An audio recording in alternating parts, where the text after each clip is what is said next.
Yeah. Steve Eisenbarth. Present. Robert Pope. Present. Aaron Teveball. Present. Don Loudon. Present. Greg Zuzan. Present.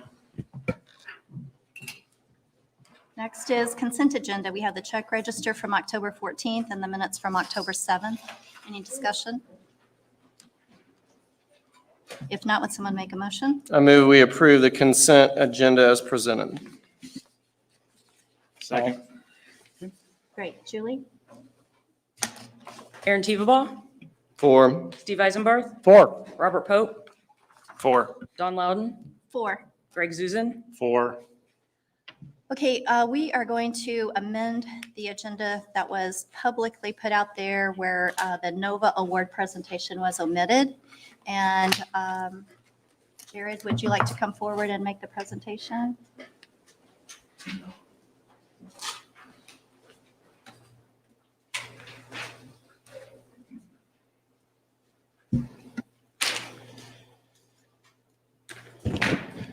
Good evening, everybody.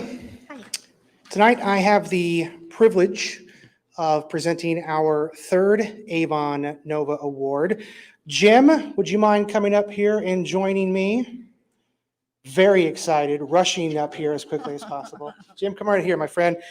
For the month of October, nominated by Avon resident Amanda, we would like to officially recognize Jim Seister.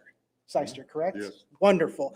Jim volunteers his time at the Avon High School for the marching band and color guard, and for over 20 years, Jim has built every prop and helped organize the, quote, Band Dads. It's a great name. I love it. He drives the trailer to every competition and uses his vacation time to travel with the band or the color guard out to state competitions. According to the Avon community, Jim is generous, kind, and loyal. Those are 3 great descriptive words, in my opinion. He would do anything for anyone, even helping friends or friends of friends if they need help moving or anything like that. So if anybody needs help moving, call Jim up. He's your guy.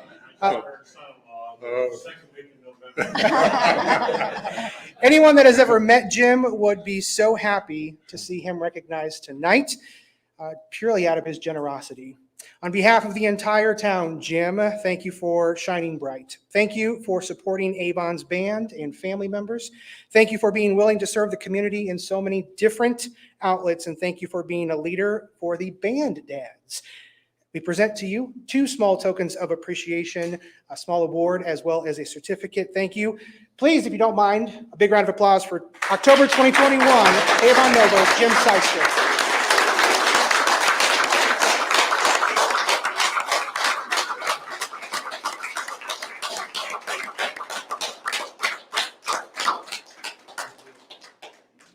Now, Jim, we've never done this before, but would you like to say anything? I didn't think you probably did. I didn't think so.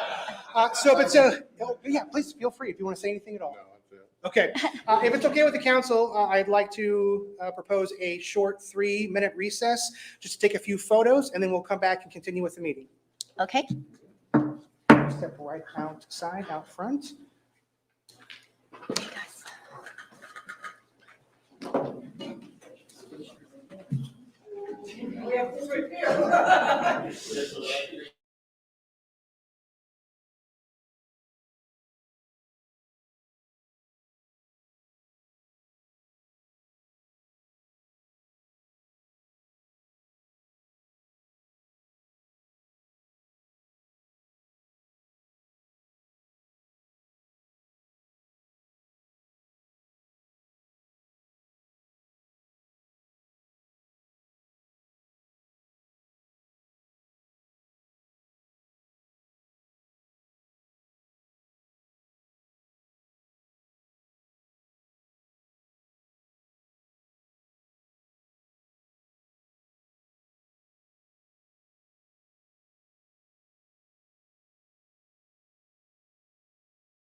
Okay, we'll go ahead and call the meeting back to order and proceed with public comment.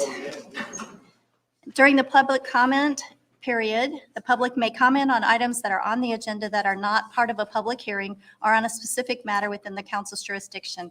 Because there is so many people in the room and to keep the meeting flowing, we are going to limit individual comments to 3 minutes. So if there's someone that would like to come forward and speak publicly, you're welcome to do so. Come up to the podium, make sure that the light is green on the microphone, and state your name and your address, please.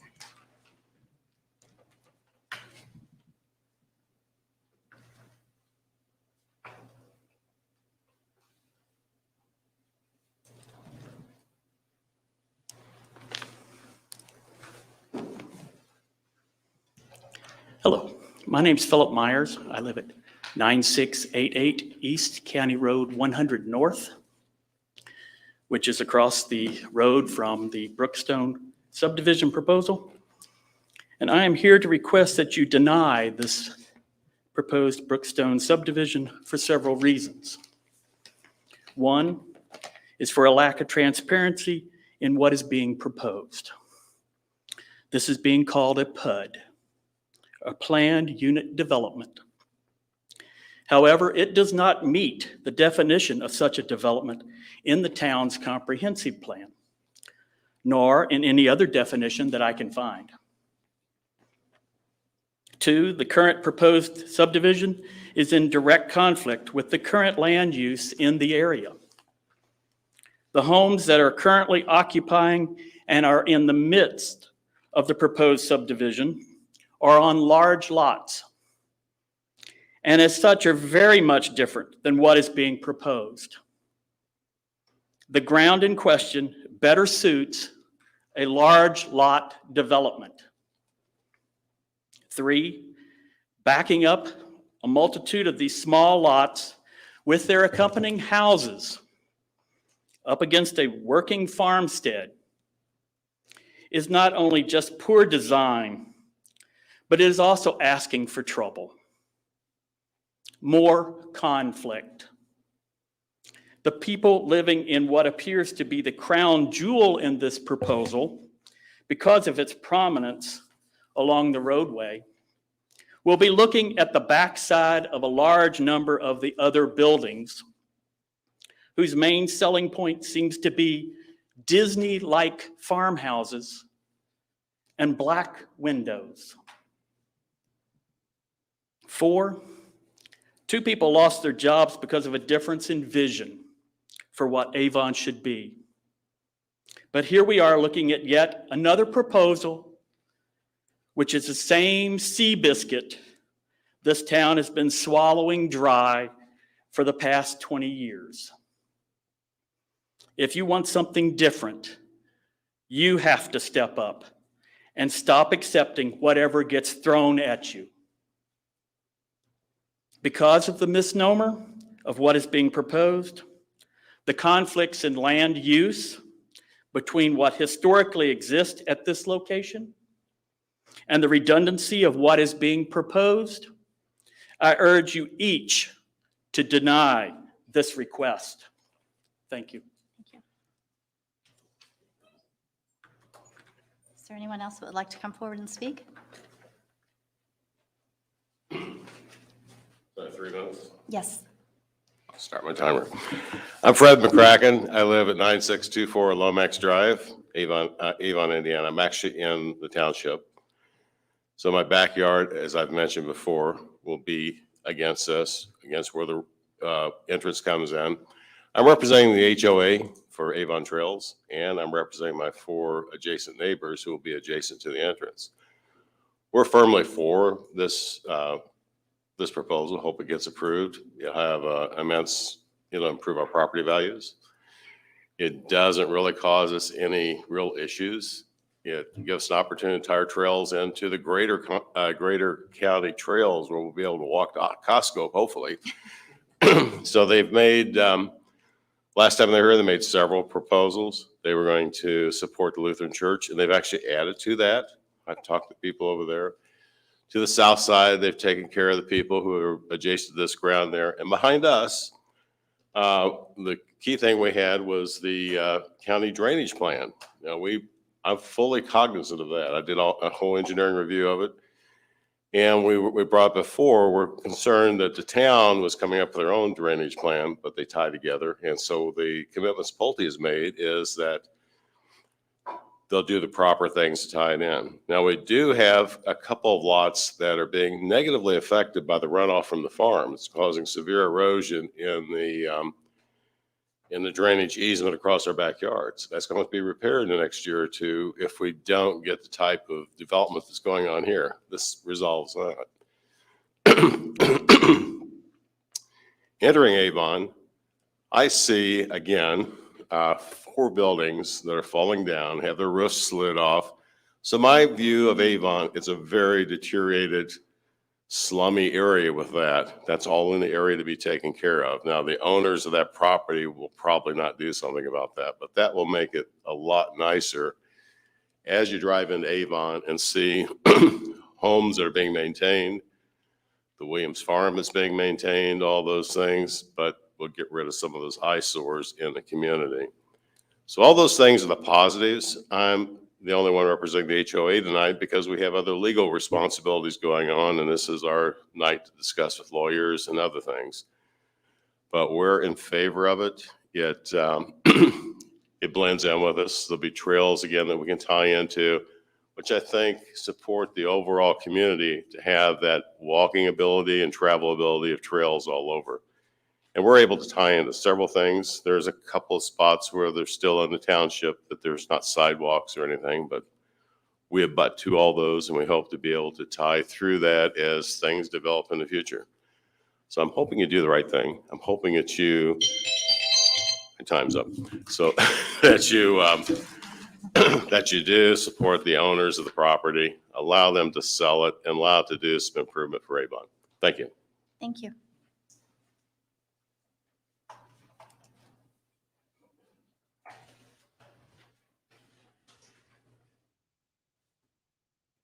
Good evening, Bob Culler, 1483 Laurel Oak Drive, Avon, Indiana, representing the Coalition for Responsible Growth in Avon. You all have already received our comments in written. I just want to reemphasize that we ask that the architectural textures, varieties of materials, and detailing of the homes make sure we get them codified in the PUD. The other thing that we felt that should be an improvement is a more durable fence, where they talked about the woven wire fence. Give us something a little bit more durable, something that lasts, I'm guessing, longer than 5 to 10 years or 15 years, whatever a woven wire fence lasts in that respect. Through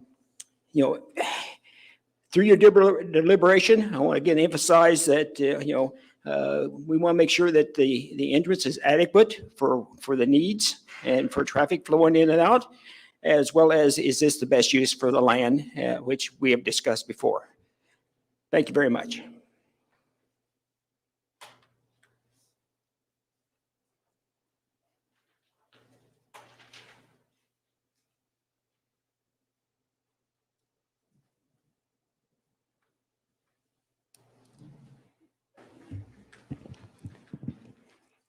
I'm Angie Williams. I live at 9455 East County Road, 100 North. My parents actually own the property, and they actually own 9541 East County Road, 100 North as well. The Brookstone project, I am asking you to deny the proposal. It would surround my house on 3 sides. It would also make 9541 and basically an island. I have some requests from the developer that we put in a fence first and meet with us with the design, something that will hold livestock in. We want it to be on all 4 sides of the home that I live in at 9455 and enclose 9541 as well.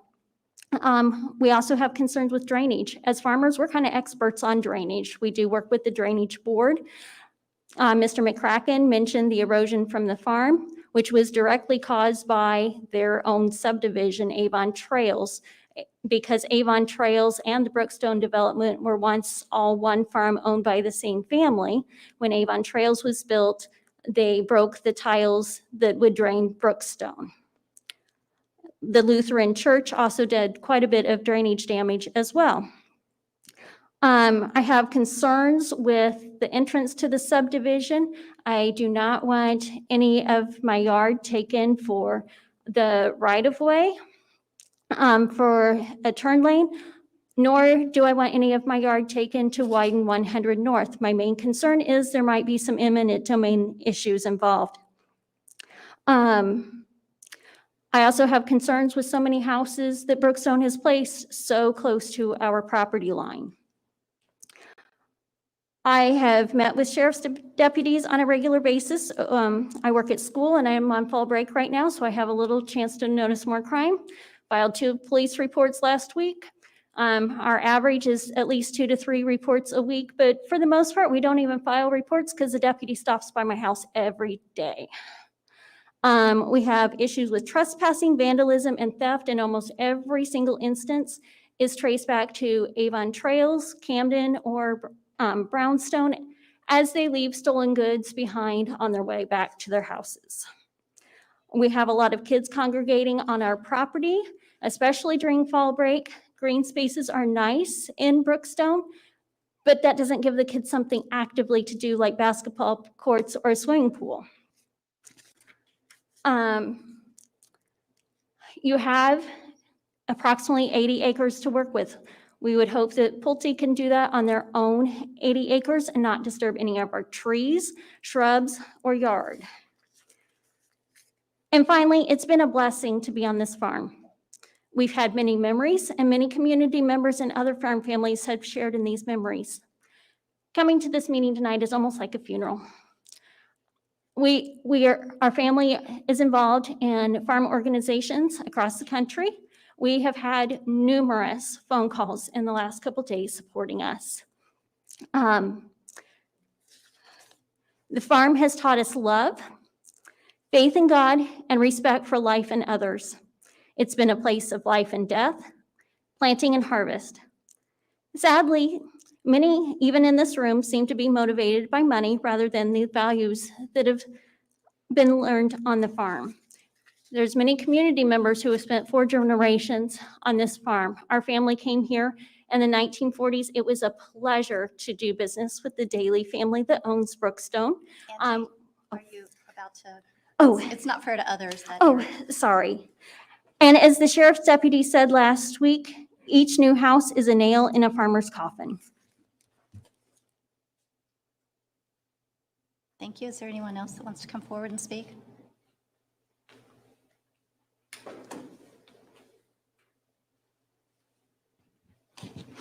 I'm Pastor John Newhart. I live at 6693 Trailside Drive, Avon, Indiana. I've got some concerns about the development. There's 6 churches between this development and 267, if you count Traders Point meeting in the public school. There's also 4 public schools on this road. It's very heavy. I know they've done a traffic study. When was the traffic study done? Was it 2 years ago? Has it taken into account Costco being built on 900? That's going to dump a lot more traffic onto 100 North. There's been some other projects that are being approved up on Ronald Reagan. That's also going to put more traffic on 100 North, which right now is only, as you know, 2 lanes. So I really ask you to reconsider looking at the traffic study. How up to date has it been? Has it taken into consideration other planned developments like Costco?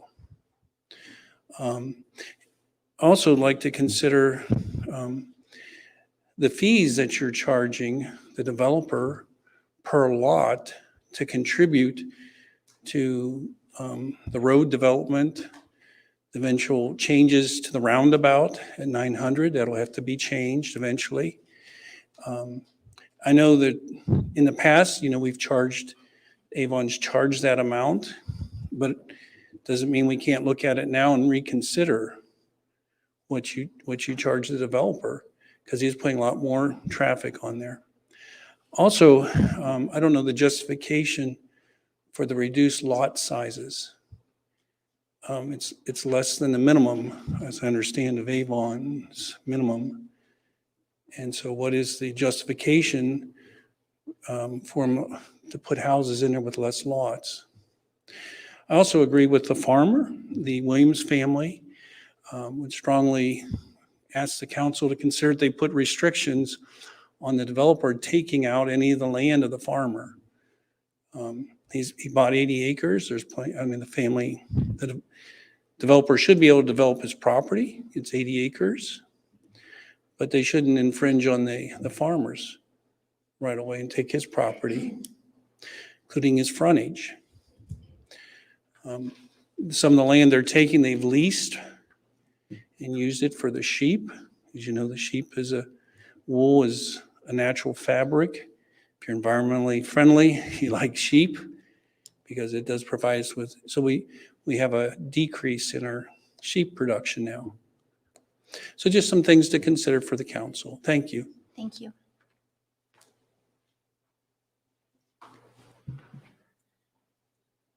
Good evening. I'm Rob Raimondo. I'm an attorney for Bruce and Diana Williams. Diana has some health issues and they asked me to come. I spoke here about 2 years ago on this same proposed development by Brookstone, and the Williams are definitely against it. You heard Angie earlier.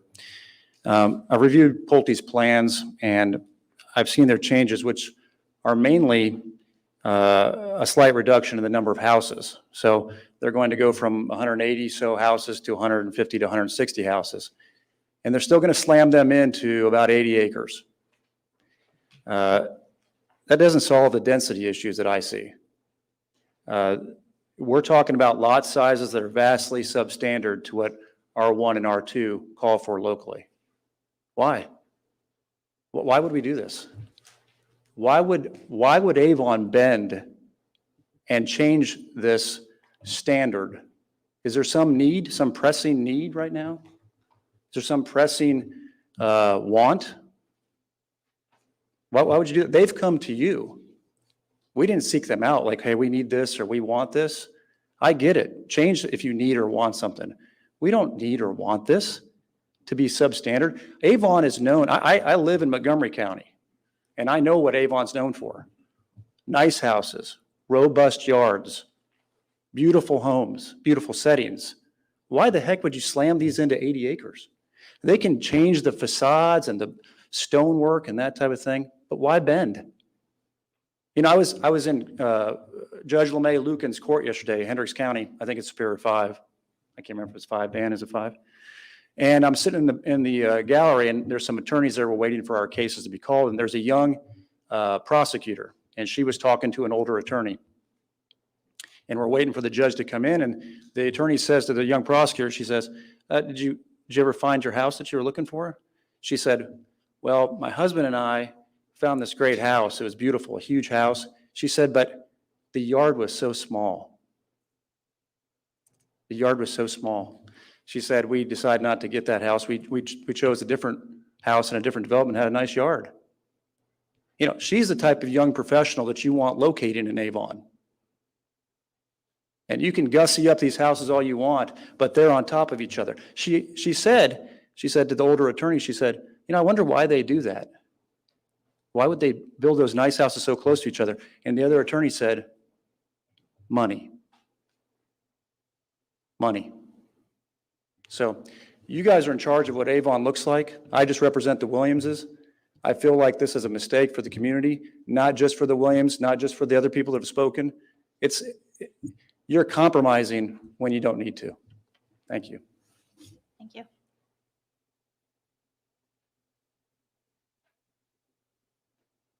Anyone else?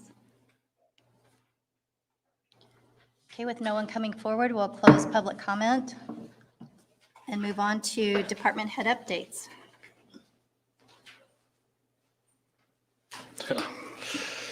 I'm afraid that my face is going to be up there. This is Bill Peoples. I'm a planning director. Oh, yeah, yeah, that's just darling.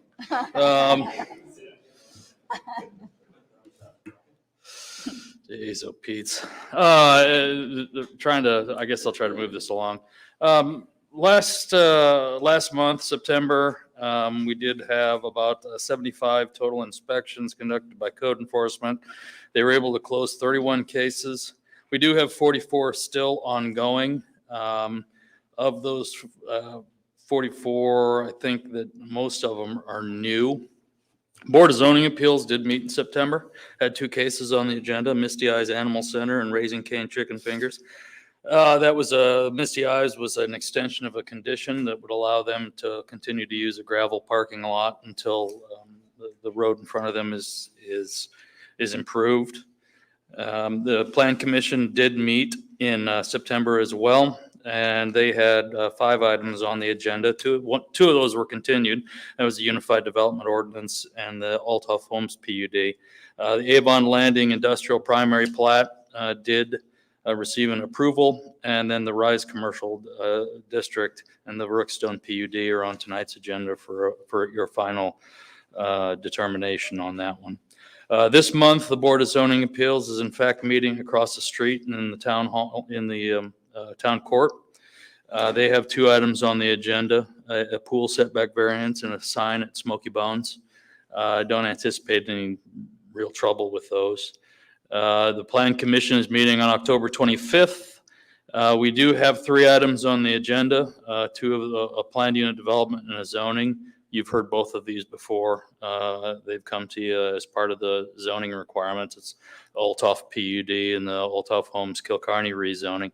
The Unified Development Ordinance is on that, but staff's going to request a continuance on that so that we can conduct the joint session of the Plan Commission and the Council as a working session. November Board of Zoning Appeals currently has nothing scheduled on it, and there are 5 items on the agenda of the Plan Commission next month. That's all I have. I'd be happy to answer any questions that you have.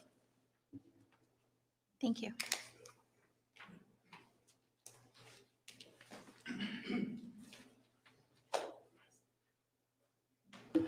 Good evening. Mike Tully, Director of Planning and Building Commissioner, et cetera. I know you've got a copy of my September monthly report. Obviously, building permit growth, second highest we've ever had. So we've been very, very busy, which is the way we like it. So some of the good news I have to report is last year we set the highest number of inspections we've ever done in one year. With over 11,700. And this year we're already at 12,900 and still going. So there's a lot of activity out there. I sent Jared an email on the projects that we're monitoring now. And I was like, I keep them all in my head, but I put them in writing. I was like, man, how do we keep that all straight? But we manage. So if you have any questions about my report, I'd be happy to answer it. It's good. You're very thorough. We really appreciate these. Thank you. Yeah, thank you very much. Appreciate it. Thanks, All right. Mike. Thank you.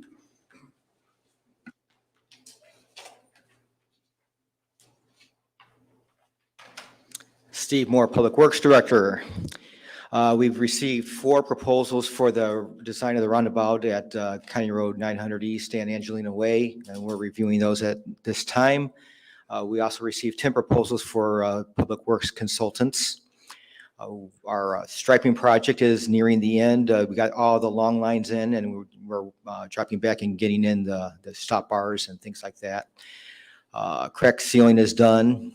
100 South, I'm going to leave to Steve, you can give him that update, but it's going well. See, US 36, you're going to cover both of those projects? Okay. Yeah, we started doing some of our own maintenance on the traffic signals. We had a pedestrian signal that was knocked over at the roundabout at 25 South and Avon Ave. And Gerald and I ordered a base and we reinstalled it ourselves. Hired a bucket truck that we use for the banners for the parks. And we replaced some signal lights that have been out for a bit. So those are all operational now. So we're doing some of our own work. Got 3 resumes for the stormwater position and narrowed it down, and we'll hopefully be making an offer after Ryan gets back. That's probably pretty much it. We have been making a lot of stormwater inspections and coercing developers to do the right thing. Questions, comments? I'm out of here. Appreciate it. Thanks, Steve.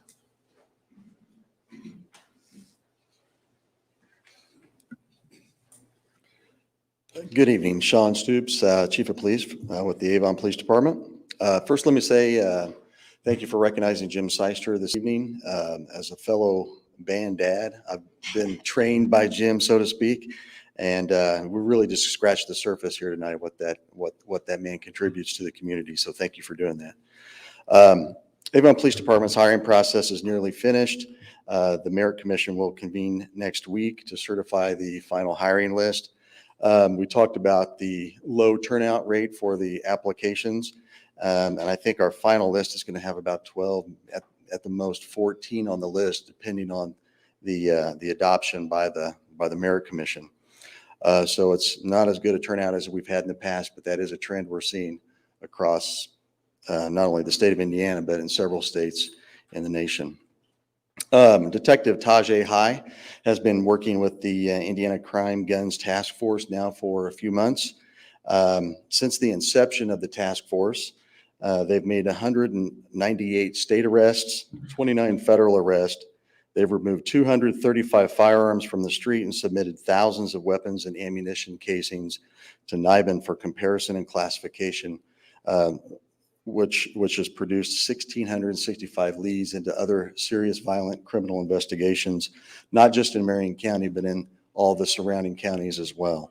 If you recall, that whole task force was designed just with the focus of getting guns off the street to help reduce violent crimes related to firearms. So they're really having an impact in a short amount of time. Just last evening, Detective High was working late. He sent me a text message and with some pictures, and it was a case that he had finished working yesterday.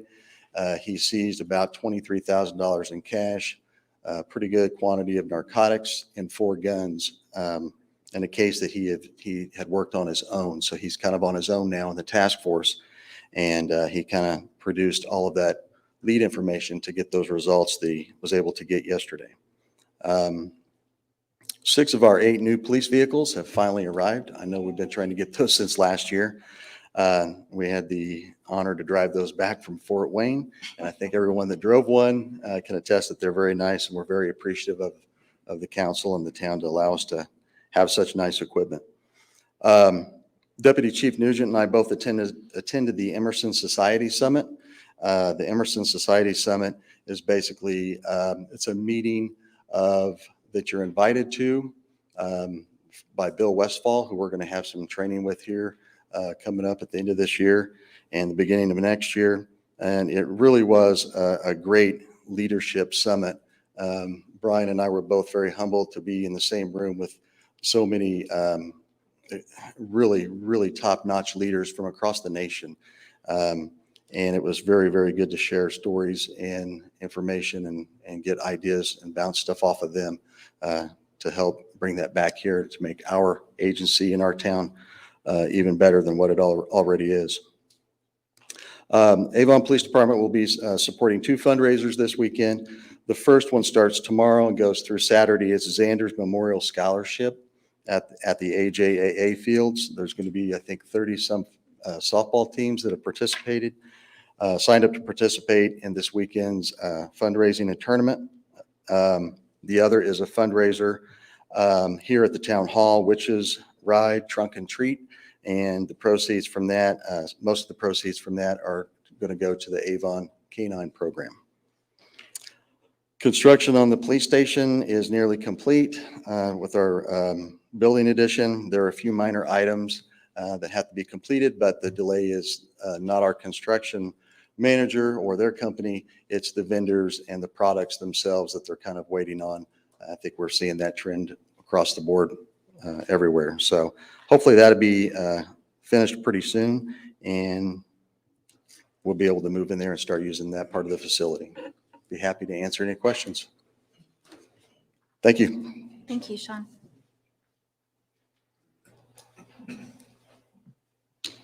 Good evening once again, Counsel. Jared Wade, I'm the Communications Director. 4 real quick things. First, I had the privilege of speaking on behalf of the town and Ryan at the GOP breakfast. So I was able to speak with town managers from Brownsburg and Plainfield and Danville. There's an individual or two that was there, said I actually did decent. So yay, that worked out well.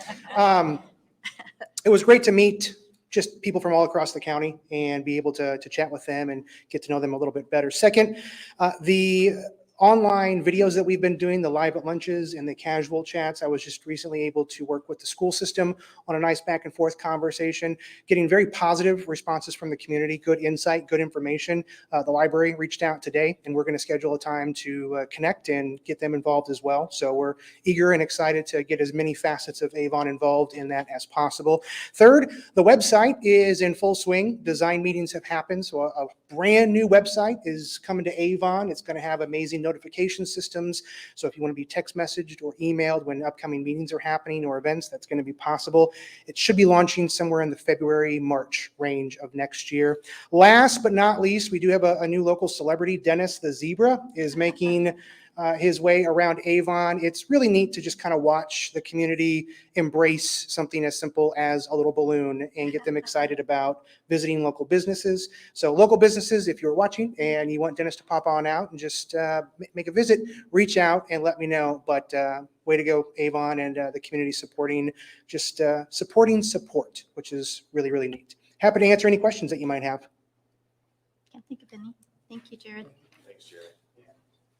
And John Taylor is not here. He provided some updates during our work session. So we'll move on to council comment and liaison reports. Aaron, you want to start us off? Yeah, I don't have much this week, but obviously we sit here for the last handful of minutes and we listen to all the progress that we're making and all the hard work that goes into that from our staff. So just a big thank you to them. This is probably one of the busiest times we've seen in the history of this community, and I'm sure that's only going to grow moving on.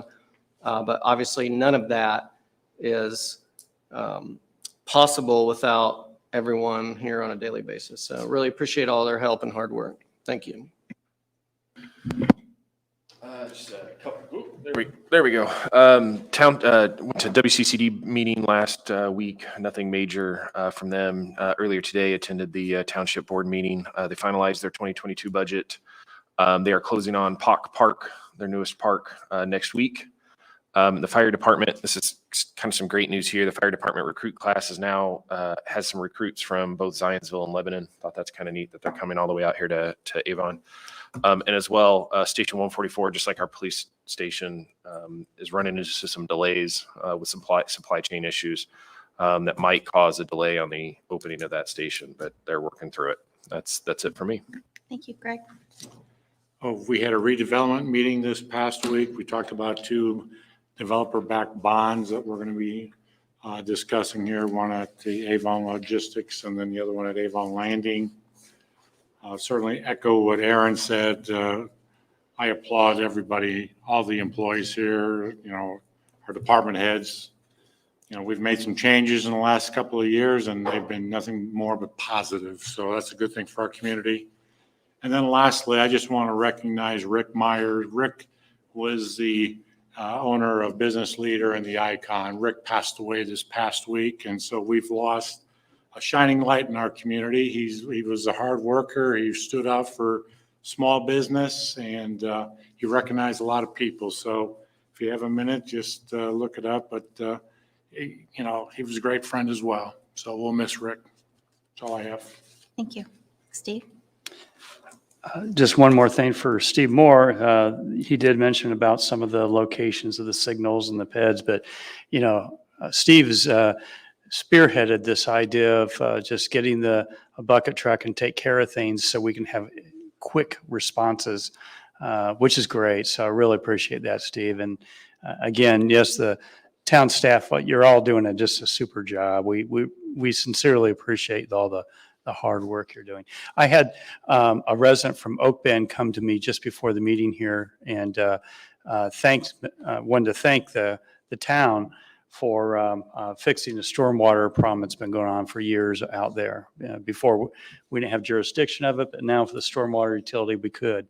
So again, that's another thank you. A couple of things. Stormwater board, there were no changes, nothing really new to report on that. But White Lick Creek Bridge, I'll drink some more of this water, is to pour the deck next week. And so that bridge is coming along very well. That's the one right by 625, if you're not familiar with it. Then the parapet walls you'll see coming up and then followed by striping. All that means is that by early December, we should see that bridge open and have less restrictions there to our outskirts of town. US 36 in front of Target from Raceway to Shiloh. Comcast has met the revised date, so we hope to see hot asphalt mix to be applied to smooth that road area out, which means that will be kind of a temporary going through the winter, but it should make it a much smoother ride going in that. So appreciation to Comcast for rising up to that. County Road 100 South between Dan Jones and All Points has the base layer down. And so that's a very positive thing on that. No one sees this because it's all blocked off, but nerds like me go out there and drive it every once in a while and look for things. So Robert too, he's been out there. So that's good. And then if you ever get out there, when you can get out there, you'll see a warehouse, 800,000 square foot warehouse, the Chicago Industrial that's being built. Well, they have 2 other buildings coming. So it's looking very positive on there. You build it, they will come. And no, it's not a negative on traffic. It's just saying we will have dollars that are going to help us on our residential part because we're going to be having business dollars coming in. That's enough. Thank you. Thank you. And everyone knows I've been on vacation for 2 weeks, so I don't have anything new to report. So we will move on with the agenda, and the next is the final reading ordinance for 2021-26, which is Rise Commercial Development. And I will be stepping out of the room during that time.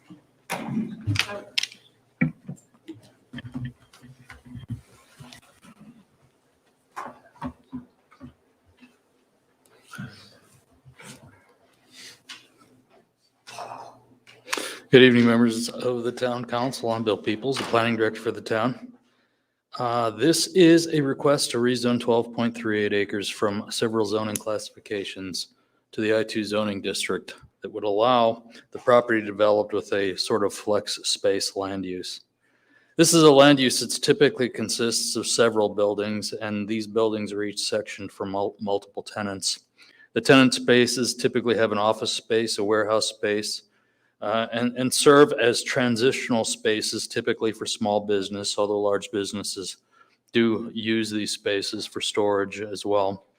The small businesses can usually transition from their homes, out of their homes, but they've typically reached a point where the purpose-built structure is not financially feasible.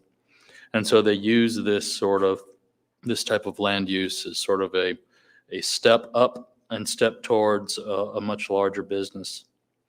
As I said, the tenant spaces can be configured for pure self-storage, and the complex itself will often be constructed with joint restroom, break, and meeting spaces to serve the needs of the tenants within the complex. The 2017 Future Land Use Cluster Map recommends this area for innovation, and the goal of that innovation recommendation is to embrace a area through the designation of areas for supporting programming for entrepreneurs and for small businesses that encourage future potential for high investment, high growth, and high wage opportunities. The area surrounding this site is under transition from a rural and agricultural land use pattern to a light and medium industrial land use pattern. And this industrial pattern is dominated by warehousing and distribution in this area of the town. And the proposed zoning and the land use and the comprehensive plan, the proposed zoning and land use seems to be consistent both with the plan's recommendation for innovation and the emerging development plan in this area. The Town of Avon Advisory Plan Commission did meet on Monday, September 27th, 2021, to consider this amendment under its case number ZA21-06. A notice of public hearing was advertised on September 8th, 2021. Legal notice was published in a newspaper of general circulation in Hendricks County. The motion was approved to adopt this amendment and forwarded to you with a favorable recommendation on a vote of 5-0. And that was subject to one commitment, and that a 35-foot half right-of-way be dedicated along County Road 1050 East in association with an administrative subdivision filed to consolidate the parcels on this property. This recommendation was certified to you by me on September 29th, 2021. The petitioner is in the audience if you'd like to talk to him, and I would be happy to answer any questions that you have. Any questions for Bill or the petitioner? Maybe it's good to speak to the 35-foot right-of-way, the reason behind it, Bill, just if you want. The 1050 is a collector, designated so by County Road 1050 East is a residential business collector. The residential business collector requires the dedication of a 70-foot right-of-way. So we typically require a half right-of-way dedicated as part of this. And I think that across the street is existing residential subdivision, so we won't require any dedication on that side. But in the event at some future date we need to widen the road or improve the road, we have the right of way to do that. No, thank you. I thought it was just be good to get on the record why. Okay. Thank you. Bill, before you jump out, I've got a question for you. So we're proposing to rezone this to I2. I brought this up in other residential rezonings. Can you talk a little bit about what the architectural standards will look like for this? Well, the architectural standards are in the Ronald Reagan Corridor Overlay District. So this property is in the Ronald Reagan Corridor Overlay District. You're probably used to more architectural standards along the US 36 corridor. That's a commercial corridor that requires a mixture of masonry materials, usually a fairly high standard on that one. The Ronald Reagan Corridor Overlay District is a little bit less stringent. It doesn't require the amount of masonry. It does require two materials. It does require multiple colors and those sorts of things. We did allow the petitioner to file a development plan review petition prior to the approval. He did it on his own jeopardy, of course. If the council had rejected this, he'd been out of the money and everything on that one. But he was willing to do that, and it's been through technical review. There were some issues with the standards of the Ronald Reagan Corridor Overlay District that we're working through. There was a roof slope issue. There was some issues with the design of the building, but we're working with our architect on that and anticipate that by the time this comes to the Plan Commission in November, those issues will be settled.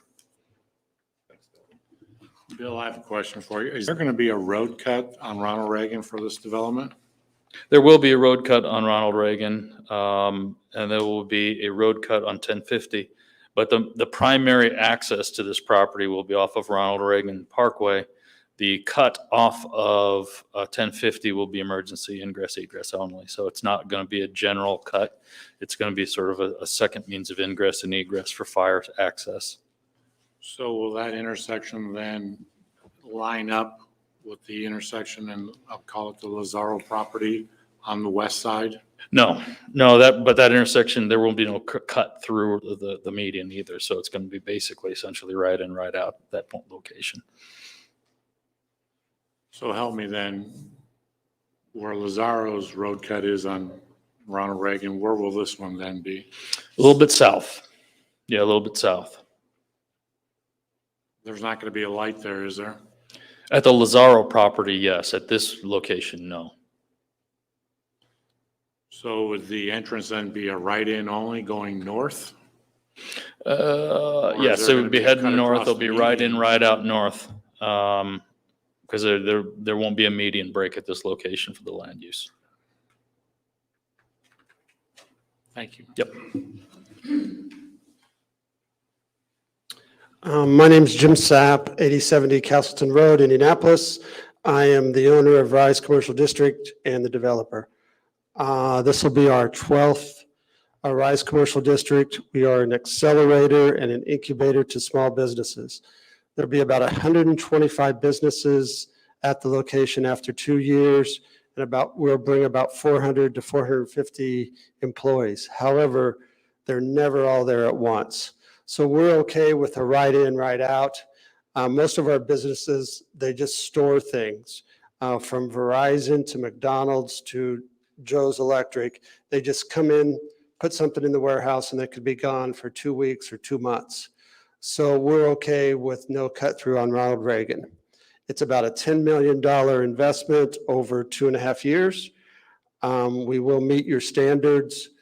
We are meeting all the setbacks. The cut onto 1050 is just for emergency trucks. We're all fenced and we're gated. So it's not, there will be no cut through for the public. You have to punch a code in or have a remote to get into the gate. We only have about 125 cars a day, cars or trucks, vans. So it's very low usage. We have no consumers. The size of the units are designed just for businesses. So no consumers will use our place. It's bottom line too expensive for a consumer and it's too much space.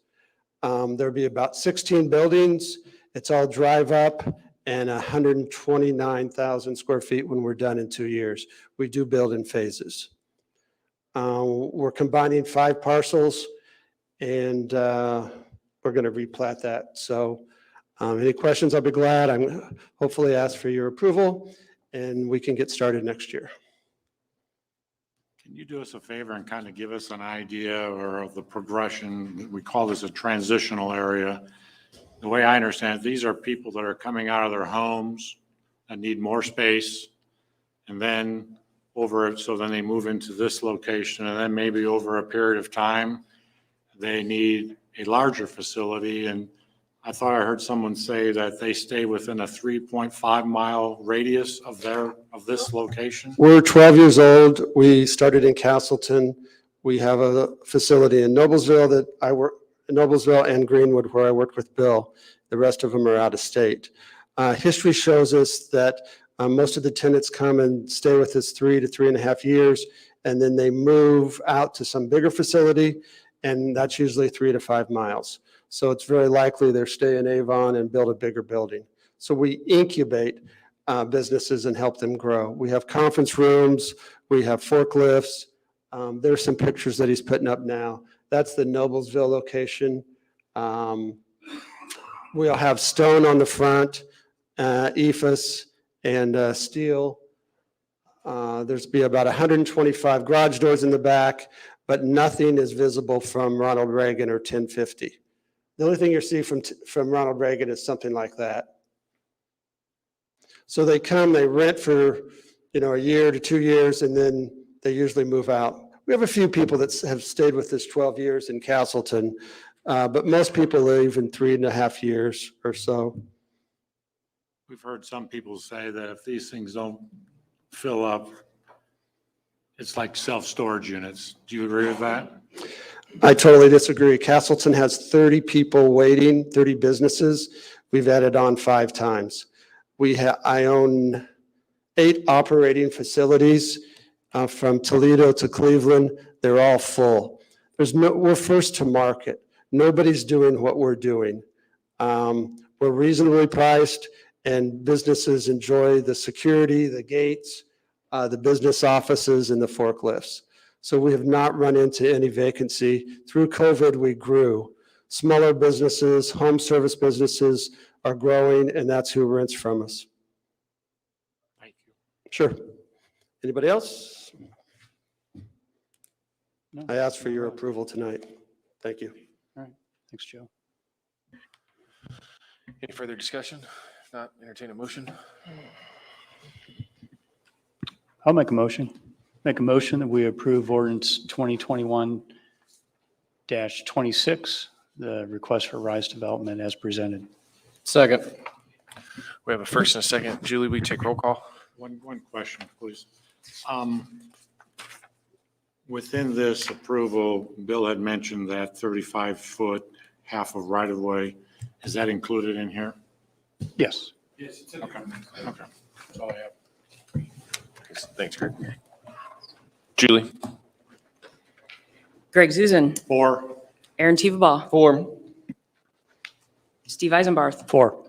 Robert Pope. 4.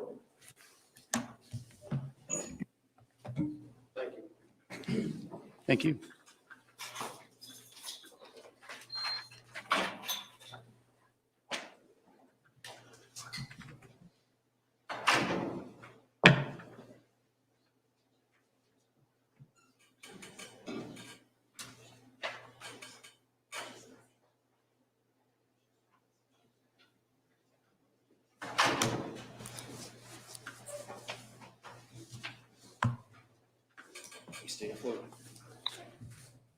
Next on the agenda is the Brookstone PUD. It's the final reading of ordinance 2021-27.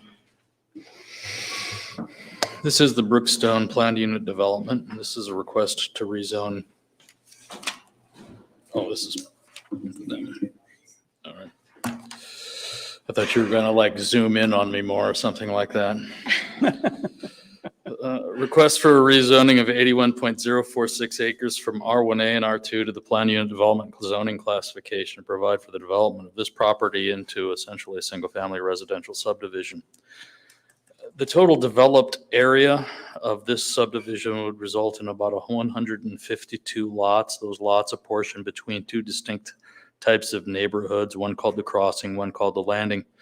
And the average lot size of the Crossing would be 10,500 square feet, while the average lot size in the Landings is about 9,000 square feet. Now, the underlying zoning in this particular piece of, on this particular piece of property, R1A and R2, would require a minimum of 15,000 square feet for R1A and 12,500 square feet for R2. If developed as per the underlying zoning, the total number of lots is projected to be 141 lots. So at 152 lots, the density is only being increased by about 11 additional lots over the course of the entire property. This proposal would yield a density of about 1.87 units an acre. They obviously at 141 units an acre, we're talking about 1.75 or so units an acre. So the densities that are permitted by right and the densities that are being requested by this subdivision request, this plan unit development request, are not that dissimilar. The petitioner does propose using slightly different architectural standards than that's found in the zoning ordinance. I've shown those differences in the staff report on file, and the petitioner's architectural standards are typically a little bit more stringent than those in the zoning ordinance. The subdivision control ordinance would require a minimum of 15% open space for traditional subdivisions like this one. And this Brookstone proposal would include nearly 33 or 34 acres of open space, which is about 42% of the total acreage. The subdivision control ordinance also requires certain amenities in the residential developments and in this particular case, that would necessitate the construction of a primary amenity area. The petitioner has done that by creating a chain of 3 distinct park areas within this subdivision. The North Park does include a primary amenity area, playground that includes playground equipment. And the Central Parks and the Southern Parks are 2 sort of passive parks. The Avon zoning ordinance requires a minimum of a 40-foot wide landscape buffer yard around the entire project perimeter with 1 tree and 6 shrubs per 30 feet of the perimeter. while this proposal would remove the width requirement, but it does increase the planting requirements in a landscape buffer, a landscape easement. And that would be 3 shade trees, an evergreen tree, 2 ornamental trees, and 14 shrubs for every 100 feet of the perimeter. The petitioner has submitted a phasing plan, and the construction on this particular development, should it be approved tonight, is anticipated to begin around the mid-2020 with the development of the first 71 lots on the northern part of the development. And phase 2 will include the remainder of the development, 81 lots on the southern half of the development. The Advisory Plan Commission did meet on this one on September 27th, 2021, to consider this proposed amendment under Plan Commission number PUD 21-02. Notice of that public hearing was advertised on September 13th, and legal notice was published in a newspaper of general circulation in Hendricks County. The motion was approved to adopt this amendment and send it to you with a favorable recommendation. The vote on that was 4-1. It was subject to 3 commitments. There'd be a contribution towards the modification of the roundabout to accommodate additional traffic provided in the amount of $198 per lot, or $30,000. A contribution towards the widening of County Road 100 North to accommodate additional traffic, and that shall be provided in the amount of $642 per lot, or $97,500. And the PUD ordinance will be amended to include lots 2 and 3 as high-impact masonry lots. I certified this recommendation of the Plan Commission to you on the 7th of October, 2021. The petitioner is here, and they do have a short presentation that they would like to present to you. And I would be happy to answer any questions that you have.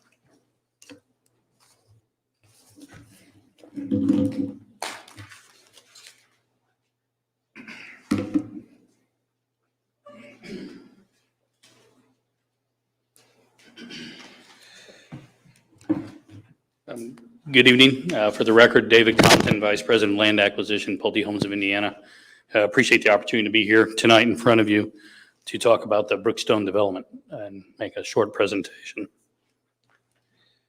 Tonight with me, I have Steve Fairbach, who's owner and president of A&F Engineering, who did the traffic study, if there's any questions for Steve. Also with the Pulte team is Tabitha Calvin and Zach Bittner, our head of product development. So if there's product questions, Zach would be a great resource for that. Again, thank you for the opportunity in front of you tonight to talk about the Brookstone Development. I would be remiss to say that if since January of 2020, there's been a great learning experience for all. Not only COVID, but also we learned a lot about our buyers, what they want and how it changed over the last almost 21 months. Those buyers want more parks. They want more walking trails. They know that they can socially distance by doing those things, being out and active in their walking trails and in their community without having to go to maybe a crowded spot. That's why you probably haven't seen movie theaters quite busy right now, but we certainly have seen a demand for more trails and more parks within our community. I'd like to talk briefly about the Brookstone Development. We'll probably, is this working tonight, the little thing? Okay. Let's see. Where do you want me to point it? I'm sorry? Right there. Perfect. We're all pretty familiar with the location of it. South of 100, we're surrounded by residential on the north, east, and multifamily on the south, and the Lutheran church on the west side. This is the updated community plan. I'm going to go to side by side. It has, as Bill covered everything about the site plan. Thank you, Bill. 41% open space in the community. A conservation subdivision only requires 40% open space. As you can see from the old plan to the new plan, there are 3 less cul-de-sacs, and we really wanted to emphasize the walking trails and the parks within the community. The trail that kind of connects from north to south is just over 0.8 of a mile long within the community. Almost every lot within the community is on open space or has access to it. That's one of the things that I think how we just evolved and learned through the process. And we weren't alone on this. I'd be remiss if I didn't thank Ryan Wathen and other people from the community who took time to sit down with us and provide us very good feedback, not only on the land plan, but also on the architecture that I'll talk a little bit about later. This is the new land plan that has the parks and the trails kind of highlighted and colored. The north open space, as Bill kind of covered, there's 3 main open space areas, is about just under 6 acres in size. When you take the pond out, it's about 3.7 acres still. It's going to have a playground in it. It's connected via that pedestrian highway, that trail that connects all the walking, internal trail that connects all the parks within the community. The middle open space 2 is more passive, but still has a large pond in it that's over 2.5 acres. But the area itself is still 5.5 acres in size. The third open space to the south is 3.5 acres, 2.21 acres, and this is more of a passive open space, but still big enough to go out and kick a ball around, take the dog, throw a frisbee, things like that. And then the last open space is on the west side, 3.37 acres. It doesn't have any detention, so it's all usable. We think this is more passive. We don't even propose any programming in this area. The total of these 4 common areas alone is over 18 acres. One of the important things that came up through our discussions with Ryan and other concerned folks was the rear facades. And today we provided, and I think staff has provided you a copy of an anti-monotony on the rear facades. This highlights 33 different high impact lots. We are adding 2 and 3 up there by the entranceway. That was a requirement. I apologize. I didn't get that on here, but 2 and 3 are part of it. And then around every common area, we kind of did an analysis of what would be a high impact lot and then what would have rear facade modulation. And as you can see, we're going to commit to an average of at least 2/3 of the lots in all the common areas would, on average, between the 3 would have this. It could be more, depending what people select. This is just a minimum. All the houses will have hardy plank. All the houses will have what we call window trim that's 4-inch nominal is what they call it. That's the technical term for it because it's not quite 4 inches up. But all the windows will have trim around them. So even if there isn't facade modulation on the back of every house, you're still going to have the hardy plank. You're still going to have the nice trim on that. We brought some samples of that Tabitha can bring up to kind of highlight the materials. Tabitha, why don't you bring up that material board for me, please?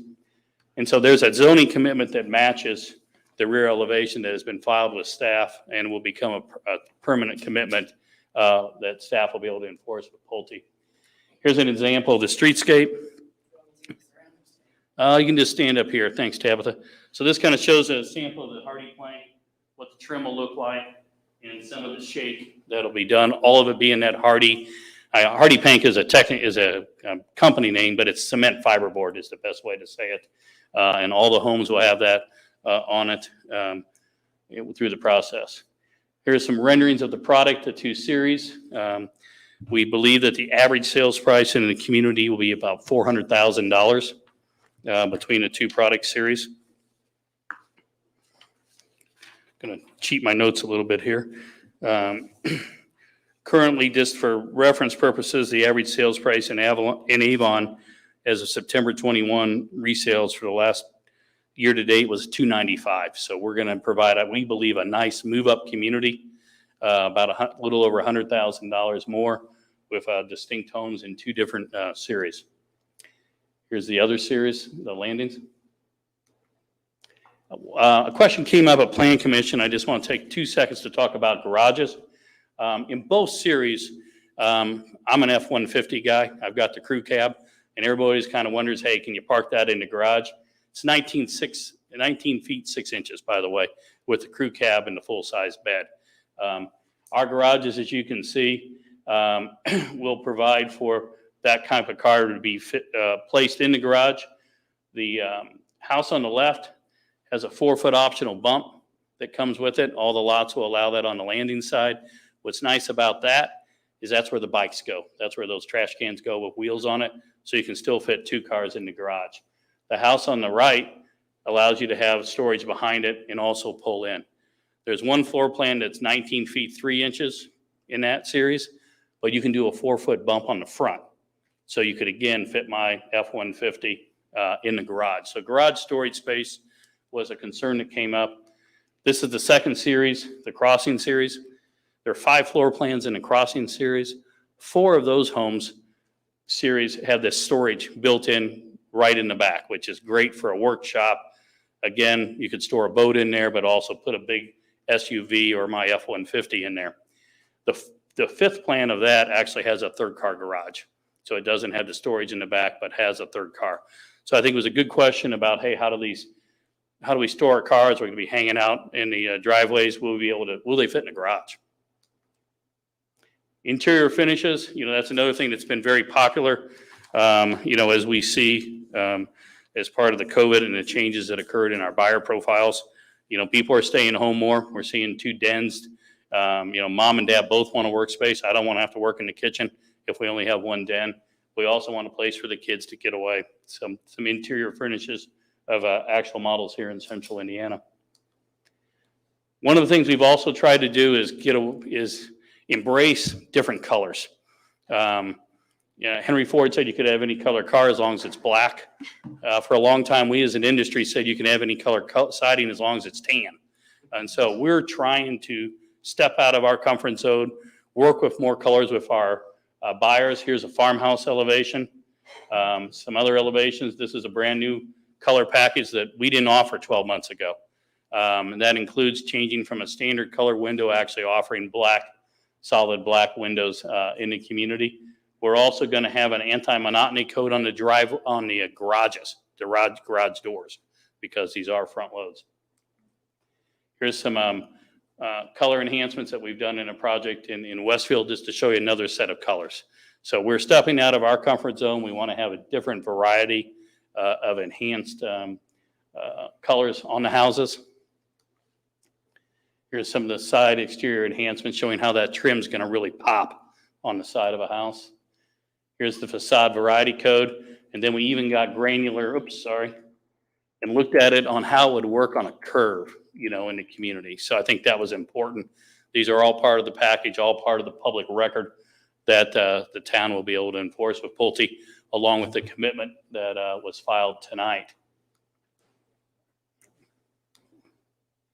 Some more look at the side and back of the homes with the articulation on the back, some with a wainscot on top of it. In summary, we've reduced the density from 184 units down to 152, removed 3 of the 4 cul-de-sacs, increased the open space percentage, fiber cement, hardy plank in lieu of vinyl, overhangs on every house, expanded our color packages, and expanded the monotony guidelines to actually go to the rear of the houses.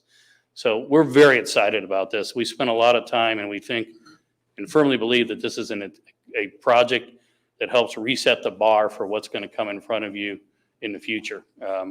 We appreciate everybody's input, staff, concerned citizens that have spent time with us over the last 19 months to make this project much better than it was when it was in front of you. Myself and my team are available to answer any questions that you have tonight. Thank you for your time. Any questions for David? Dave, the questions that I have, you were in the audience when we had the public comment. Can you address some of those, please? Yes. I think I would be remiss if I didn't provide a little history on it. I've come to know the Daly family pretty well through this process. They originally purchased the farm in the 30s, and they actually worked with Diana Williams' parents, Harry and Betty Powell, in the 1950s, started farming the land for the Daly family. So that this relationship does go back a long period of time. That Lawrence Daly, Ralph and Marty's grandfather, who originally owned the farm, hired Diana's father to actually be his first farmer in the 1950s. In 1974, the Daly family gifted the 4 acres and the houses to the Williams family. About 20 years later, Williams family purchased the other house that's on the other side of the entranceway. So there's a long history between the two families working together. We worked to try to come to a compromise or come to an agreement to purchase right away. Unfortunately, when we were here the last time, that wasn't able to be done. We turned to Steve Fairbach and working with Ryan Cannon and also Steve to come up with an alternative entranceway design that doesn't require any right-of-way to be purchased or taken. We would never take right-of-way anyway. We don't have the power of eminent domain, so we would not do that in regards to the Williams family. So we want to be a good neighbor. Right now, we have a fence proposed at our expense on two sides of the property and a partial on the third side. It's a 6-foot wooden fence, so we want to be respectful of their operation. And that is a commitment that Pulte's made, and we'll stand by that. And the fence will be maintained by the homeowners association, so the Williams family, Mr. Zuzan, will never have to maintain that. We would only ask for a easement to come over and paint that side of the fence if it's on the property line for that. So that'll be cared for by the homeowners association. I can look through my notes. I think those were a lot of the main questions that came out. Well, of course, we worked through Dave Gaston and the Hamilton County Surveyor on drainage. And that is, we've already had preliminary meetings with Mr. Gaston, and we'll have a follow-up meeting set for that. If I missed something, please be advised. And we did get a copy of a letter from Martin and Ralph Daly, who are co-trustees of the Daly Trust as well. It kind of outlined what you just spoke about, so thank you. Thank you. Talk about the buffer then on not only the Williams property, but also the buffer along the Lutheran Church side. I went by there again today, and on the Lutheran Church side, there's a very mature tree line. Yes.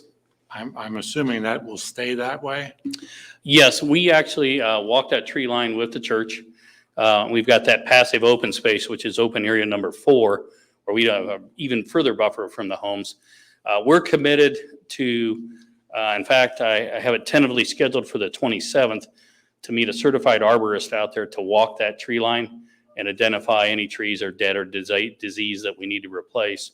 And then the church asked for, and we have a written commitment that's called the Lutheran Church Commitment, which has been provided to the town to add some additional trees more on the north end, closer to the parking lot and that sort of thing. But there is a tree preservation on that area, and it's actually in common area. So we won't have to worry about a homeowner cutting those trees down in the future. When you put on a lot, some people like trees, some people don't.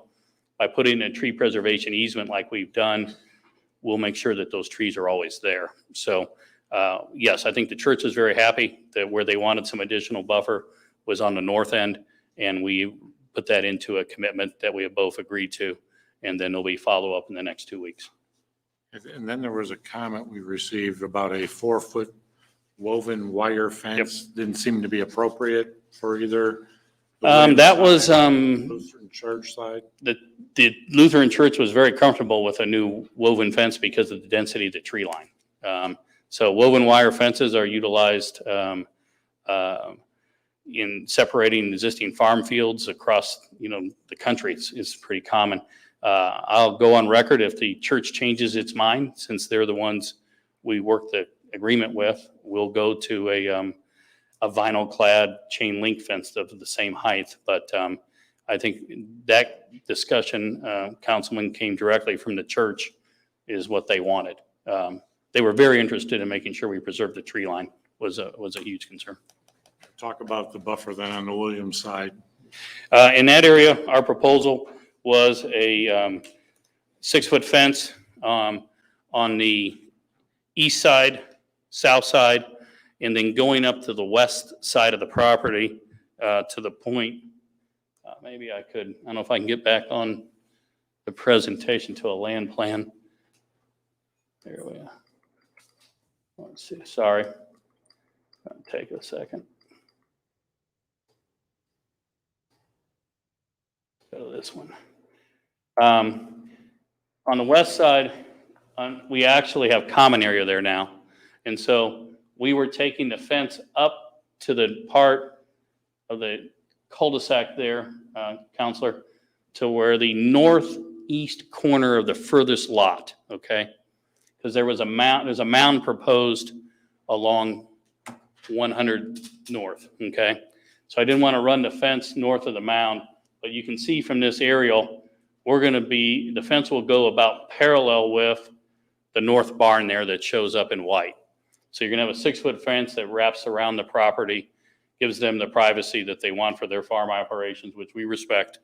And certainly, I'm sure the Daly family would respect if Marty and his brother were here tonight.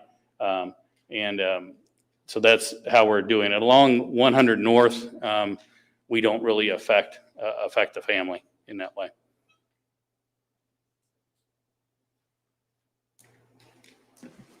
Mr. Compton, if you could Yes, sir.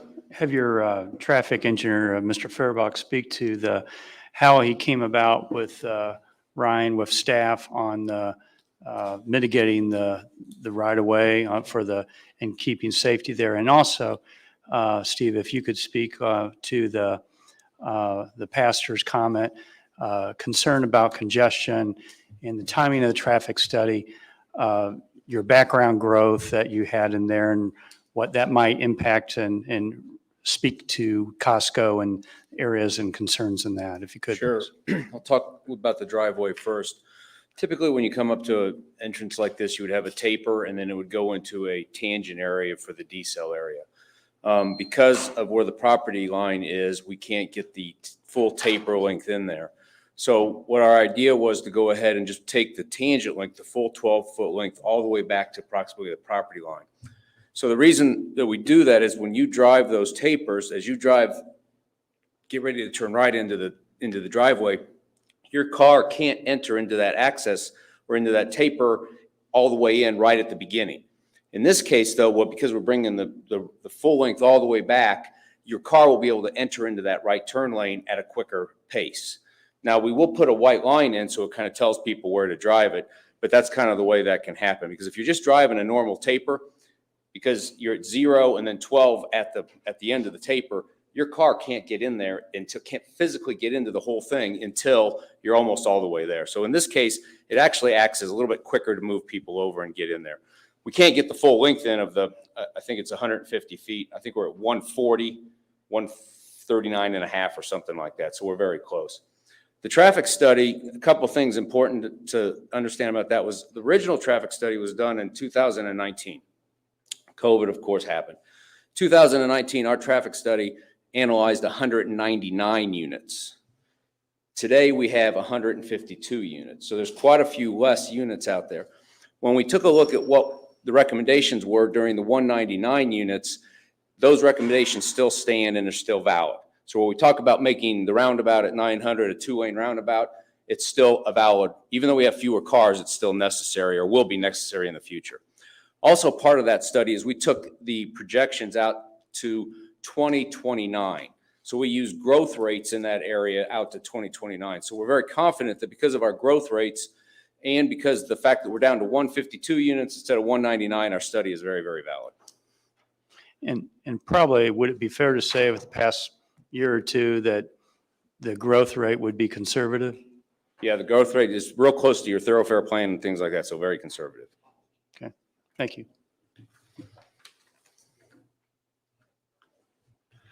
Bill, regarding that existing roundabout we have on 900 and 100 North, is that big enough now, or do we have to expand it to make it into 2-lane? I mean, And that's, so. it seems like it might be close, but close won't cut it. I get that. Yeah, the Public Works Director took a look at this development, so did the town manager. And they did, and that's the reason for the commitments that you have that were forwarded to you by the Plan Commission concerning a certain financial responsibility for those improvements. The intersection will experience, the 100 North and 900 East, the roundabout there will experience a poor level of service in the future. And a full dual lane roundabout is recommended. by modifying the existing single-lane roundabout. So that they estimated, the Public Works Department estimated the construction cost to be about a $1 million hit on doing that. The traffic study determined that the Brookstone's traffic would contribute to about 3% of the overall traffic on that roundabout. And so that's the reason for the $30,000 request, or roughly $198 a lot. And the same thing was, the same sort of arithmetic was done for the widening of County Road 100 North. In that instance, that will have a poor level of service in the future. And the Public Works Department estimated the cost of widening the segment of 100 North from 900 East to Ronald Reagan Parkway to be about $5.6 million. Staff recommended that the infrastructure contribution for that widening project be about 642. Again, they were providing 3%, and so that was the reason for the figures that you have in the commitments. $642 per lot for a total contribution of $97,500. So that was the arithmetic that was used to come up with those fiscal contributions. Is that today's present value or future value? It's today's. Yeah, that would be, what we would pay today. So do you think that's a fair number? I mean, there was a question earlier, I think maybe it should be more than that, I guess is what they were trying to say. Yeah, and the same question came up with the plan commission, and the town manager was there at that, and he explained that this was the method that was used for a number of other developments in the town. And so all the Public Works Department was doing, the town manager was doing with these figures, was doing exactly the same thing they've always done.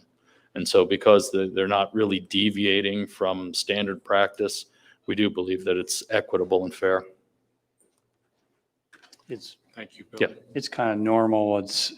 I know it's a hard one for all of us because we like to say if we had a traffic fee attached to it, but and I'm sure Mr. Fairbach would like to put a study together for that, but I don't think I want to pay six figures to have a study, which is is that what it costs still? Yes, it does. He's nodding his head.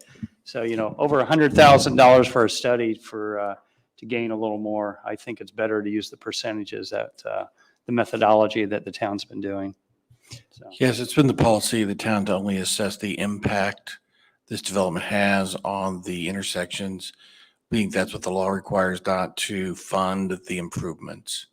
And so that's what the Public Works Department does for each impact, is tries to use a methodology which results in impact, not using that as a funding mechanism or a fee. And I might mention too that because there've been a couple references in your consideration of emails or letters received, and in fact, even recently, your dais tonight was the letter from CRG, for example, that those should be made part of your minutes as in addition to the public comments made, that documents that you considered for this case. Good points. Bill, can you remind us of the lot numbers for not only this proposal, but what we currently have that area zoned and what our pending uniform zoning ordinance has? The lot size, well, in this particular one, if they were just to develop it straight up subdivision, it would be 100. We believe they would be able to do 141 lots. Of course, there's engineering and those sort of things, but I would say about 139, 141 is what you're going to see there. When we get done with the UDO, the R1A zoning district disappears, but the lot size of the R1A zoning district currently, anyway, is going to be the new R1 standard. That's what's in the the Unified Development Ordinance. And so I anticipate that the lot count would be the same. It would be zoned R1 and R2 instead of R1A and R2, but it would still be about 138 to 141 lots, more than likely. Okay, and this proposal has how many? This proposal has 152 lots, so it's between 11 and 13 lots more than what you could get through straight zoning. Sure, thank you. If I look at my notes from 12/19 of 19, there's been a number thrown around, but I had written down back then 195 lots. So we're down to 152, so that's a significant drop.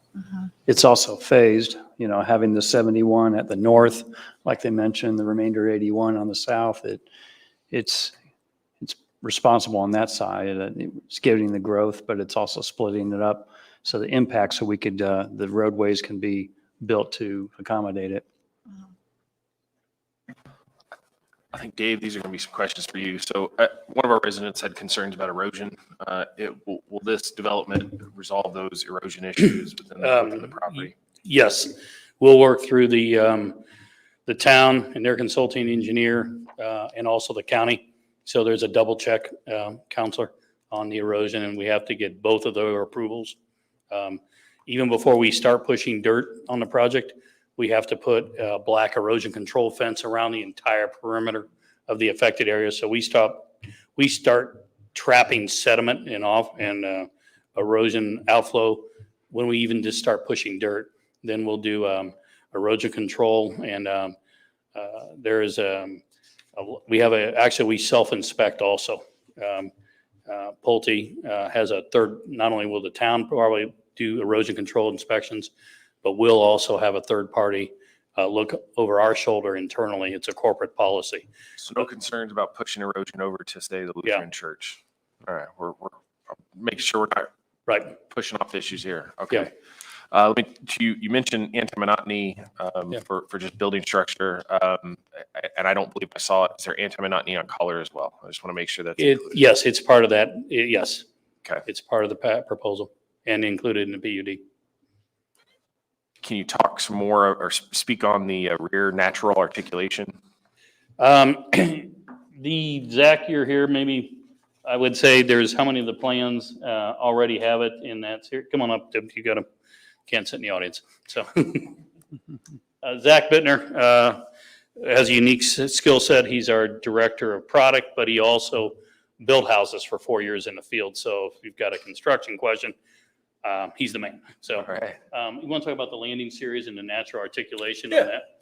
So in the landing series, there are articulation on the rear on every single plan. Now, there is an option where that modulation could get removed if they add the sunroom, but that's adding square footage to the home, gives more windows, a different feel, again, with the high visibility brick wrap around the sides and rear, along with the window trim on the additional sunroom windows. That is the only option that would take that modulation away. If I may, it still sounds like it would be having character, texture to that back. Okay. Yep. All right. Thank you. Well, and to follow up on that, my illustration is further up. When you take 900, I think it is, up to Brownsburg, and that new development that's going in there, I believe, by Lennar, and you look at the back of those houses, they're all the same. That's not what we want. We understand, and that's I think the mix of the series and the mix of materials and the requirement that all the houses have the trim around the windows really are a distinct difference, and something that we've learned through the last 21 months, and not only from the town of Avon, but also interested parties who have met with us, said, hey, we just don't want you to put a sunroom on the back of every house. I think that's what you're saying. And we understand that, and that's not what we're Nothing. Just instead of two windows on this side, flip it to two windows on that side. Yeah, correct. You talked about a personnel highway or walking highway. Yeah, the main path. Can you describe it? What kind of width, what kind of material? What should we be expecting from that? The sidewalks in front of all the houses will be 5-foot concrete. All the pedestrian highways will be 8-foot asphalt. And those will be maintained by the homeowners association. We require all of our homeowners association counselors to be professional outside management, and they'll have a reserve fund to make sure that when those need to be seal coated or replaced, that those pedestrian highways or the 8-foot walking trails through the project are maintained in perpetuity. I've got one more, and I'm not sure how to really address this. I think it's park number 3. Can you put that back up there, Jared? I think it's park number 3 there on the west edge. Park number 4, yeah, that's. Is it? Forgive Yeah, me. 4 is on the left, yep. It really just looks like it's extremely large backyards to those homes right there. It's unimproved. What kind of entrance are we preparing for those residents here? Will there be some sort of landscaping, some sort of way that the homeowners will know that that's not their backyard, the ones that are right there butted up to it, but to sort of entice the other neighboring residents to come on in? I think there's 2 answers to that. One, we put 2 access points to the park. One on the south end there that's, separating the lots, and then a very big one up on the corner. So it's open. I wanted a park where somebody could go play football. Sure. And that one's kind of how that one's set up, that it's a big, long park. And all of them will be signed. It'll be signed as a Brookstone, community park, residents and guests only. And so we'll make them inviting at those access points so they know that it's open to everybody. Where we've done parks in other communities in central Indiana, those are very popular, and we don't allow, you're not going to be able to fence over that line. Those will be mowed and maintained by the homeowners associations. And so there'll be kind of a distinct line of where the homeowners stop and where the park stops. So I'm not going to be able to put my vegetable garden out there. Sure. On that. You mentioned signage. Do you have any, one, is there a commitment for that or any description of that in the PUD? But 2, do you have anything we could look at, show us what that might look like? We haven't gotten that far yet. We're certainly willing to, if it was a part of the motion tonight, if there was a motion to approve, we're willing to add it as a part of the PUD. But it's something we just standardly do in our communities because we want to be able to identify, the parks and open spaces. So if that is something that you'd like memorialized, we're very open to that. Are those typically wooden signs or? Yeah, they used to be sandblasted, but now they're either metal that's treated, so it's got life to it. The wood over a period of time would crack when I sandblasted, so it's probably a synthetic material that's sandblasted or a metal sign on posts that are nice that says welcome, residents and that sort of thing. Question for you, Mr. Compton. Yes, sir. I received a letter from Angie Williams, as I think of the other council members did. And her concerns were, it says, I would like to request from the developer of Brookstone. And Jared, can you put that back up there, please? The very first thing is no decel lane, turn lane, or sidewalk in front of our property. Is that going to happen? We will not put a sidewalk, ACL, or decel in front of the property. On your illustration here, your decel lane that Mr. Feuerbach was talking about, that's west of their property. Is that correct? It's east of their property, actually. East of their Yeah, property? east of their property, yeah. Okay, going right, Yeah, okay. yeah. West of the entrance, east of their property. And then they talked about a fence on the perimeter of our property on all 4 sides, including the preservation of the existing fence on 100 North. First of all, I don't believe you're not going to build anything that is not on your property. Correct, yes. All the fencing I mentioned earlier will be on Brookstone property and will be maintained solely by our homeowners association. The only thing we would request is the ability to have an easement with notice, of course, to maintain it unless it's an emergency repair, and then we would need to get in quicker. So And you had talked earlier about preservation of all trees, shrubs, flowers, and grass on their property. You're not touching any of that. we will not be touching their property, correct? And then lastly, a buffer between our property and the homes in Brookstone. Again, you've talked earlier about a buffer. Is it just a fence? Is there a mounding buffer It is a fence. There's actually a mound and now a common area on the west side.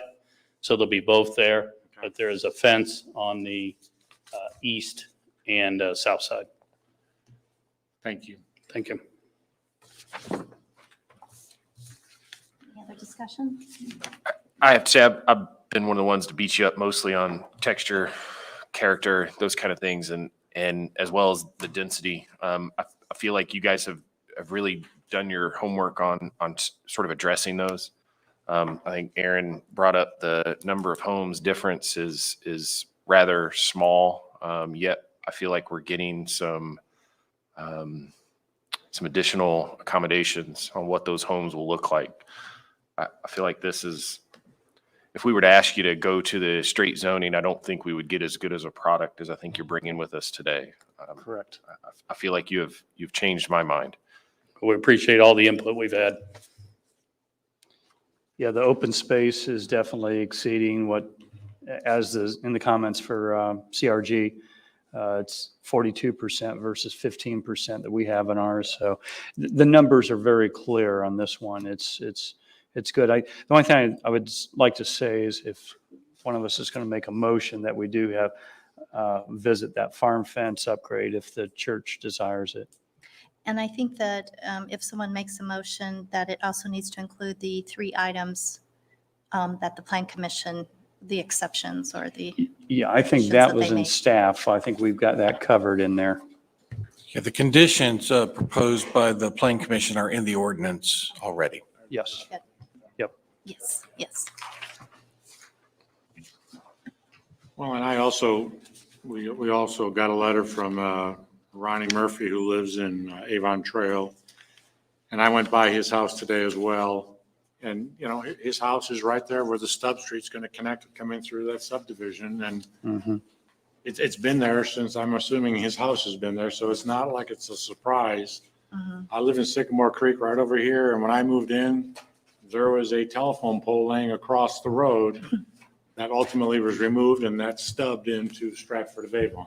So we've known that as well. So I just want to make certain that the people that sent us letters, I went out and I looked at that and I tried to understand what they were talking about. I also went across the street to Brownstone and looked at that subdivision as well. And I didn't see any deterioration in that subdivision, so.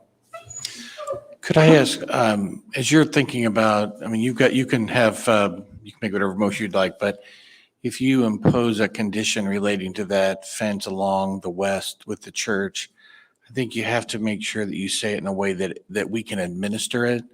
So although Mr. Compton was gracious enough to say that, well, we've negotiated this with the church, but you know, if they change their mind, we'd be happy to do what they want. I would not want you to make a commitment that says that, because what if that's 8 years from now? Yeah. And you have a commitment that says that. So again, I think that typically what we like to see, particularly if there are agreements between non-parties and the developer where they're trying to accommodate people, is there comes a time when you have to say, this is what's going to happen. And I would recommend, just from the administration of commitment side of it, is to leave that alone.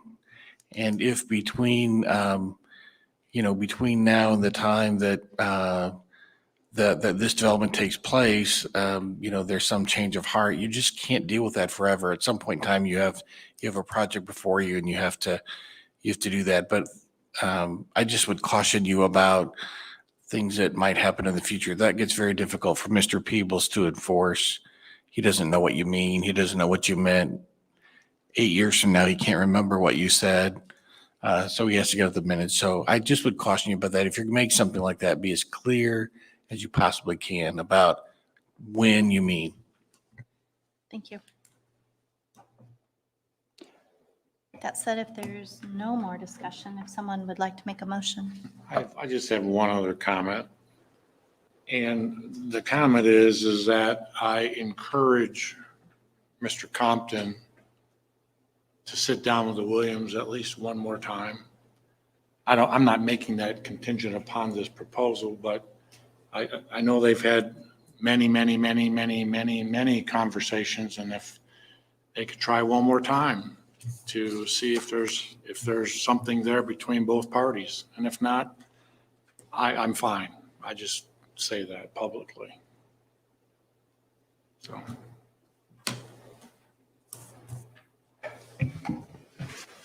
Would like to, I think we should ask for a commitment on the park's entrance signage. That since we don't have that written in, we're sort of leaving it up to their internal SOPs. I'd like to make sure that we get some description in there. Dan, with your last comment, how should I make sure we include that? Permit staff? We might ask Mr. Peebles to come up, but wouldn't that be addressed in the DPR phase signage?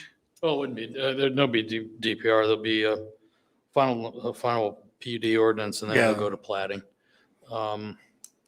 How would You you always amend the planning and development to include notional signage or those sorts of things. Would you like it to, what would you like it to say to, about a sign placement at the entrances of the park? What would you want it to say? This is what I wanted to say on the sign, or No, because I no, don't what wanna would get you into want? that. Mr. Compton offered to make a commitment that they would install signage near the entrances of the parks. Mr. Pope is saying he'd like to have that in there, so I'm just asking you, what would you want it to say? Proposed signage submitted with primary plating of the common areas at such time for the administrator's approval, zoning administrator's approval. So signage shall be submitted at primary plat phase for review and approval by the zoning administrator. Trying to keep up. He didn't take shorthand. I got Nope, did not take submitted at shorthand. primary plat Signage be phase. submitted by the primary plat phase. Is that enough? Proposed signage for the neighborhood parks shall be submitted with primary plat For administrative. I got it. for the review and approval of the zoning administrator, whoever that happens to be. While you're taking your shorthand notes, Robert, if you want to add one other, some language to the, if whatever the proposal is to add the intention of those renderings that we've seen, that they carry forward through to the actual design of the homes. Does that make sense, Mr. Compton? Yes, it does. And usually I think we use the term quality and character that is represented in the renderings will also be done in the homes that are built within the community.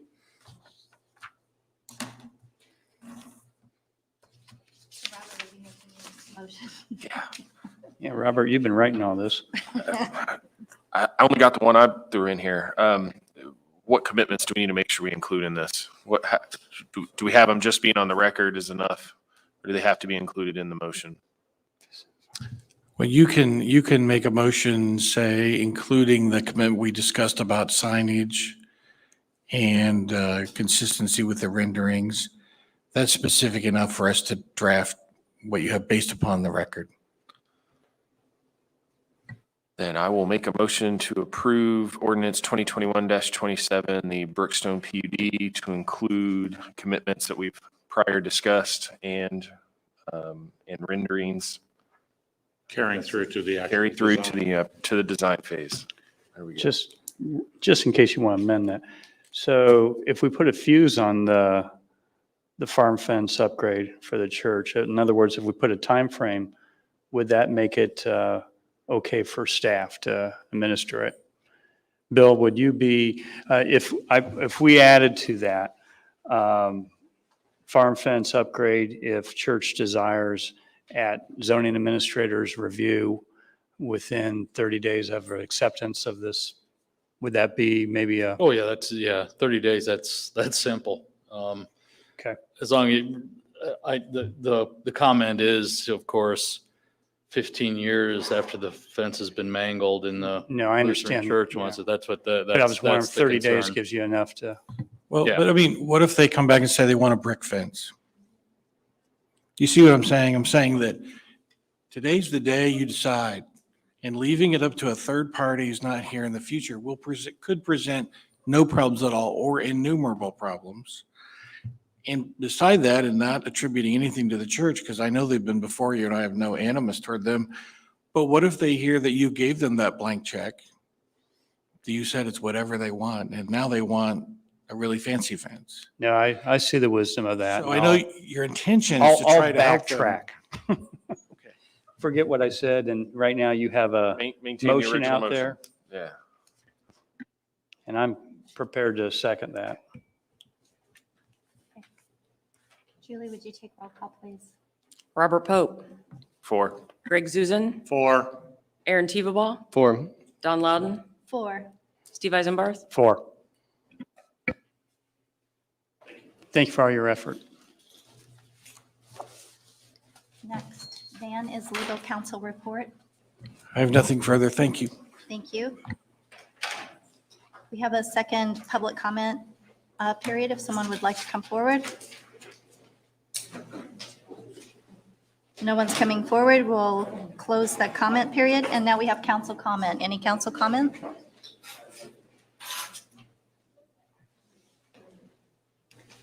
No one will close that. And then we have council calendar.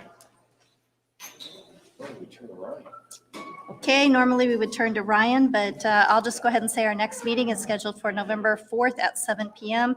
Of course, we've discussed possibly having a work session prior to that, so I guess we'll notice that if that's what's decided upon. And with that, we'll go ahead and adjourn.